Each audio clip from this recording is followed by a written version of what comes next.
A'udzu billahi minasyaitonir rajim. Bismillahirrahmanirrahim. Assalamualaikum warahmatullahi wabarakatuh. Anak-anak kelas 8 yang ibu sayangi dan ibu banggakan, kembali kita bertemu dalam pembelajaran agama Islam secara online. Jadi ibu berharap seperti biasanya, sebelum kita mulai pembelajaran, kalian siapkan buku catatan PAI-nya untuk mencatat materi yang akan ibu jelaskan dalam video pembelajaran berikut. Sebelum mulai belajar, seperti biasa, mari kita berdoa terlebih dahulu. Raditu billahi robba, wabil islami dina, wabi muhammadin nabiyya wa rasulah. Rabbi zidni ilma, warzuqni fahma. Amin ya rabbal alamin. Nah anak-anak, pelajaran kita hari ini adalah bab sujud syukur, sujud sahwi, dan sujud tilawah. Kompetensi dasarnya KD 3.8, memahami tata cara sujud syukur, sujud sahwi, dan sujud tilawah.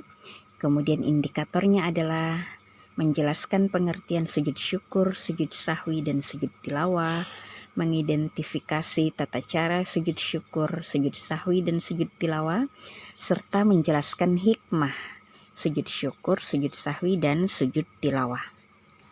Pertama, pengertian sujud syukur. Sujud syukur adalah sujud sunnah yang kita lakukan sebagai tanda terima kasih kepada Allah atas karunia yang diberikannya, baik berupa keberuntungan, keberhasilan, atau terhindar dari bahaya dan kesulitan.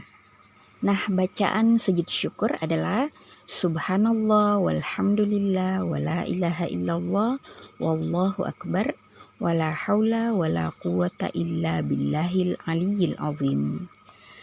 Sujud syukur ini biasa kita lihat dilakukan orang secara spontan saat dia mendapatkan sebuah kenikmatan atau kebahagiaan. Contoh misalnya lomba lari. Nah, orang yang pertama tiba di garis finish itu pasti mengungkapkan ini kebahagiaannya dengan cara bersujud di tanah atau di lantai. Nah, itu namanya adalah sujud syukur atas nikmat dari Allah Subhanahu wa ta'ala. Lanjut, sujud yang kedua adalah sujud sahwi. Sahwi secara bahasa artinya lupa. Jadi sujud sahwi ini dilakukan ketika lupa sesuatu dalam sholat. Jadi dilaksanakannya 2 kali setelah membaca tasyahud akhir sebelum salam. Jadi kalau seseorang lupa atau ragu-ragu, apakah tadi sudah membaca doa qunut kah? Apakah tadi sudah membaca tasyahud awal kah? Nah, kalau ragu-ragu, tidak usah membatalkan sholatnya. Tapi setelah kita selesai melaksanakan sholat, setelah membaca tasyahud akhir, silahkan sujud 2 kali dengan membaca bacaan sujud sahwi, yaitu Subhana man la yanamu wa la yashu. Kemudian bangkit dari sujud, lalu sujud lagi 1 kali, baca lagi bacaan sujud sahwi, kemudian duduk dan lalu mengucapkan salam ke kanan dan ke kiri. Sujud yang ketiga adalah sujud tilawah. Sujud tilawah ini dilakukan karena membaca atau mendengar ayat-ayat sajdah yang terdapat dalam Al-Quranul Karim. Dikatakan dari Abu Hurairah, jika anak Adam membaca ayat sajdah lalu dia sujud, maka setan akan menjauhinya sambil menangis. Setan pun akan berkata, celaka aku, anak Adam disuruh sujud, dia pun bersujud, maka baginya surga. Sedangkan aku sendiri diperintahkan untuk sujud, namun aku enggan melakukannya, sehingga aku pantas mendapatkan neraka. Jadi kalau kita membaca bacaan sajdah, ayat sajdah, apakah dalam sholat atau sedang mengaji, maka disunnahkan untuk melakukan sujud 1 kali. Atau orang lain membaca ayat yang ada ayat sajdahnya, lalu kita mendengar dan tahu itu adalah ayat sajdah, itu juga disunnahkan untuk sujud 1 kali. Nah, ini dia tempat-tempat ayat sajdah dalam Al-Quran, ada 15 tempat. Silahkan boleh dicek-cek ya, dibuka masing-masing surah dan ayatnya. dilihat, oh ternyata di situ ada tanda bahwa ini adalah ayat sajdah. Tandanya biasanya adalah semacam kubah masjid ya. Jadi kalau ada ayat di ujungnya ada lambang kubah masjid, nah itu berarti ayat itu adalah ayat sajdah. Jadi silakan bersujud pada saat bertemu dengan ayat tersebut. Nah, bacaan sujud tilawah ini adalah sajada wajhiya lilladzi khalaqahu wa sawwarahu wa syaqqa sam'ahu wa basarahu bihaulihi fatabarakallahu bi ahsanil khaliqin. Nah, cara melakukan sujud tilawah cukup satu kali saja. Kalau di luar sholat, maka tata caranya adalah kita berniat dulu, ya Allah aku mau sujud tilawah karena ini adalah ayat sajdah. Lalu kita bertakbir Allahu Akbar, lalu sujud sambil membaca bacaan sujud tilawah tadi, kemudian memberi salam sesudah duduk. Itu kalau di luar sholat. Jadi kalau sedang sholat seperti apa? Kita membaca surah pendek, ternyata di surah ini ada, atau ayat ini ada ayat sajdah.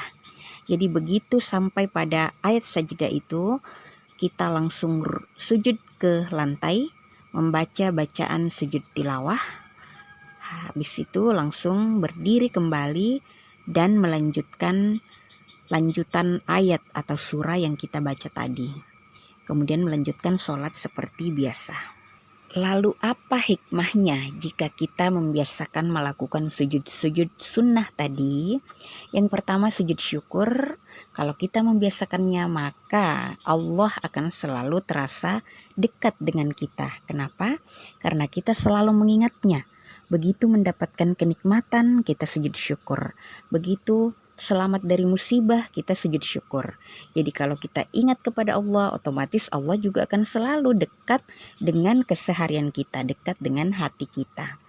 Dengan banyak-banyak bersujud ini kita akan memperoleh kepuasan batin. Kenapa? Karena kita menjadi orang yang selalu mensyukuri nikmat-nikmat Allah. Dan Allah pasti akan menambah nikmatnya kepada orang yang selalu bersyukur. Nah, kemudian hikmah melakukan sujud sahwi, manusia menjadi tidak berperilaku sombong dan angkuh. Karena apa? Dia sadar bahwa ternyata manusia itu memang tempatnya salah dan lupa. Tadi saya lupa rakaatnya berapa, berarti saya kan tidak khusyuk dalam beribadah. Jadi kita tidak boleh sombong karena ternyata kita ini tempatnya salah dan lupa. Dengan melakukan sujud sahwi, kita juga diajarkan bahwa orang lain itu juga bisa salah. Orang itu kalau salah harus mengakui kesalahan dan minta maaf, ya kan? Jadi karena kita tadi tersalah dalam sholat, maka kita minta ampun kepada Allah dengan sujud sahwi. Jadi hikmahnya dalam hidup keseharian, kalau orang lain berbuat salah, berarti dia berhak untuk minta maaf. Dan kita juga harus memaafkan. Sebagaimana Allah itu pasti mengampuni kehilafan-kehilafan kita. Hikmah melakukan sujud tilawah menghindarkan kita dari sikap sombong. Karena bersujud ini menjatuhkan, menaruh kepala kita di tempat terendah. Jadi tentu itu akan meningkatkan kerendahan kita, utamanya kepada Allah. Kemudian itu juga membuktikan ketaatan kita kepada Allah dan menumbuhkan kesadaran kita atas kebesaran Allah Subhanahu wa Ta'ala. Jadi anak-anakku sekalian yang ibu sayangi dan ibu banggakan, demikianlah dulu materi pada hari ini. Kita akan lanjut pada pertemuan berikutnya. Kita akhiri dulu pertemuan pembelajaran hari ini dengan ucapan Alhamdulillahirrabbilalamin. Semoga Allah selalu memberikan hidayah kepada kita supaya kita bisa mengamalkan ilmu yang sudah kita dapatkan hari ini. Kita akhiri dengan ucapan Assalamualaikum warahmatullahi wabarakatuh.